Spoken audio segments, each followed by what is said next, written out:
The Minnesota Vikings did something dangerous while the rest of the NFC North was staring somewhere else. They did not scream for attention. They did not chase one flashy headline and call it a plan. They quietly changed the feel of their whole team. Kyler Murray walked into a building with Justin Jefferson, Jordan Addison, and TJ Hawkinson already waiting.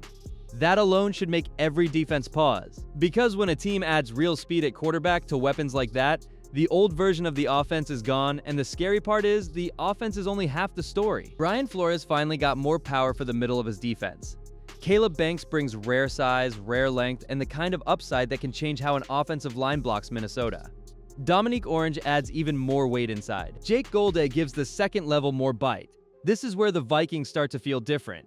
They are not building a soft team that needs everything perfect. They are building a team that can hit first, close space fast, and make opponents uncomfortable for 4 quarters. That is why this offseason feels bigger than people are treating it. The Vikings did not only add names, they added pressure. Pressure on the Bears to defend the top spot. Pressure on the Lions to stay ahead. Pressure on the Packers to answer back. And pressure on their own building to prove this was not noise. Because if Kyler Murray is even close to the player Minnesota thinks he can be, this whole division changes fast, and that is where the real story begins. The Minnesota Vikings did not just add another quarterback. They added a problem every defense now has to solve before the ball is even snapped. Kyler Murray brings a different kind of stress, because he does not need a perfect pocket to hurt you. One broken lane, one slow linebacker, one missed angle, and suddenly the play is alive again. That is the part Minnesota was missing. Not just an arm, not just movement. A player who can turn a dead snap into a fresh panic.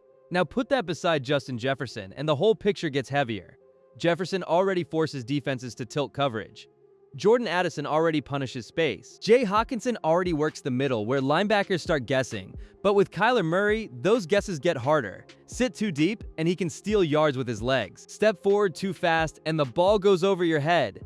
This is where Kevin O'Connell gets dangerous, because his offense no longer has to win only one way. And that is what makes this move feel so strange for the rest of the league. Minnesota did not pay like a team buying a superstar. They paid like a team taking a shot, but the upside does not feel small.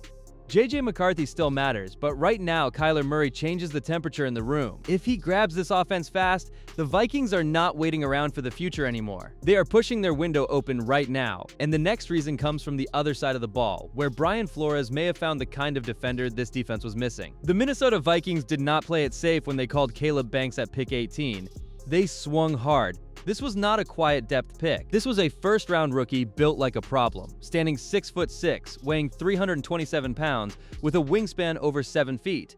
That is the kind of frame offensive linemen feel before the snap even starts. But this pick is not clean. That is why it matters.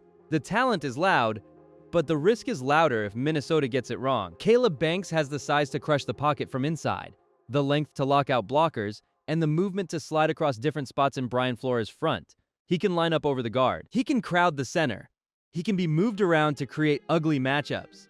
But the foot history cannot be ignored. He missed most of his final college season, and another foot issue at the combine made this pick feel like a bet with real consequences. That is what makes Caleb Banks the most fascinating name in this whole class. If his body holds up, Brian Flores gets the kind of interior force that changes third downs, run fits, and protection calls. If the injuries follow him, people will question why Minnesota took the swing so early. The Vikings are betting on the monster version. The NFC North is hoping they never see it. And now that gamble connects straight into the bigger defensive plan, because Banks was not the only new piece brought in to change the front. The Minnesota Vikings did not give Brian Flores a normal defense. They gave him stress pieces. That matters because Flores is at his best when the offense cannot tell what is coming. One snap looks heavy, the next snap looks open. Then the ball moves, the pressure shifts, and the quarterback realizes the clean answer is already gone. That is the danger Minnesota is trying to bring back. This is where the new rookie class starts to feel connected. Caleb Banks is not alone inside. Dominique Orange gives Minnesota another big body who can hold space and make rushing lanes ugly. Jake Golday gives the second level a stronger voice, the kind of linebacker who can clean up when the big men force the ball sideways. Add Jalen Redmond into that rotation, and suddenly this defense has more ways to stay fresh, stay physical, and keep moving pieces without losing power. That is the part division rivals should notice. Brian Flores no longer has to lean on smoke and timing every week. He can send pressure, but he can also sit in stronger looks and make teams earn every yard. That changes how the Bears, Lions, and Packers prepare for Minnesota. The defense is not only faster on paper, it has more shape, more weight, and more answers. And the next layer is the move that made some fans nervous at first. Because losing Jonathan Greenard looked risky until you see what Minnesota turned that decision into. The Minnesota Vikings made one move that looked painful before it looked smart. Trading Jonathan Greenard to the Philadelphia Eagles was not some easy decision. You do not move a proven pass rusher and pretend nothing changed. Players like Greenard matter. They affect protection calls. They force tackles to set early. They give a defense a name offenses must respect. So when Minnesota let him go, the first reaction was fair. Why would a team trying to rise in the NFC North move that kind of player? But this is where the story turns. The Vikings were not only losing Jonathan Greenard, they were buying room to reshape the roster. Minnesota sent Greenard and pick 244 to Philadelphia and got pick 98 plus a 2027 third-round pick back. That gave them a fresh young defender now and more draft power later. It also gave the front office breathing room with money, which matters when a team is trying to support Kyler Murray. Keep the offense dangerous and still rebuild the defense around Brian Flores. And pick 98 did not sit there as an empty number. It became Jacoby Thomas, a safety from Miami who gives the Vikings another young piece in the back end. That is why this trade cannot be judged by one headline. Jonathan Greenard leaving hurts, but the Vikings turned one expensive edge player into flexibility, draft value, and a new defensive piece. Now the bigger picture starts to show, because once you follow every pick from the class, it becomes clear Minnesota was not drafting random names. They were repairing the roster one role at a time. The Minnesota Vikings draft class was not built for empty hype. It was built like a repair job with purpose. Every name had a lane. Caleb Banks gave the front line a powerful first-round rookie. Jake Golday gave the linebacker room a tougher middle voice. Dominique Orange gave the defensive interior another heavy body. Minnesota was not chasing applause. They were filling cracks that showed up when games got tight. Then the class started stretching beyond the defense. Caleb Tiernan brought size and experience to the offensive line, and that matters when your whole offense now depends on protecting Kyler Murray long enough for the weapons to separate. Jacoby Thomas added another safety piece, giving the back end more range and more competition. Max Bredesen came in as the kind of physical fullback who does dirty work most fans ignore.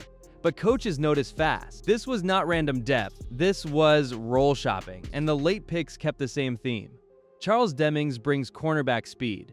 Damond Claiborne brings a different burst to the running back room. Gavin Gerhardt gives the Vikings another center option for the future. None of those names need to become stars overnight for this class to matter. That is the point. Minnesota added bodies for the trenches, speed for the edges, and insurance for the places that break during a long season. But one spot is still not finished, and the next name connected to Minnesota might be the piece that changes the entire offense again. The Minnesota Vikings still have one door open, and the name behind it is Jauan Jennings. This is not a signed deal yet, and saying it like it is would be bad accuracy. But the visit matters. Teams do not bring in a receiver like Jennings for nothing, especially after losing Jalen Nailor to the Las Vegas Raiders and walking out of the draft without another wideout. That tells you Minnesota knows the room is good, but not complete. Think about what this offense already has. Justin Jefferson pulls coverage wherever he goes. Jordan Addison makes defenses pay when they lean too hard. Jay Hawkinson keeps the middle honest. Now add a tough physical receiver like Jauan Jennings, and suddenly the third option is not a leftover role anymore. It becomes a problem spot for nickel corners, smaller safeties, and tired linebackers trying to survive late downs. That is why this move has real weight. Kevin O'Connell does not need another headline name just for noise. He needs the right fit beside Kyler Murray. Someone who can block, fight through contact, and finish drives when the field gets tight. If Jauan Jennings signs, Minnesota offense gets sharper without changing its identity. If he walks away, the Vikings still have one more question to answer before the season gets serious. And that brings everything back to the division, because the NFC North is no longer waiting for Minnesota to catch up. It might already be feeling them close in. The Minnesota Vikings are no longer sitting in the background of this division. That is the problem nobody around the NFC North gets to ignore now. The Chicago Bears still have the crown. The Green Bay Packers still have their edge. The Detroit Lions still have pride, fire, and a roster nobody should take lightly. But Minnesota just walked into the room with a different kind of threat. Not perfect, not finished, dangerous. That is what makes this team so hard to read.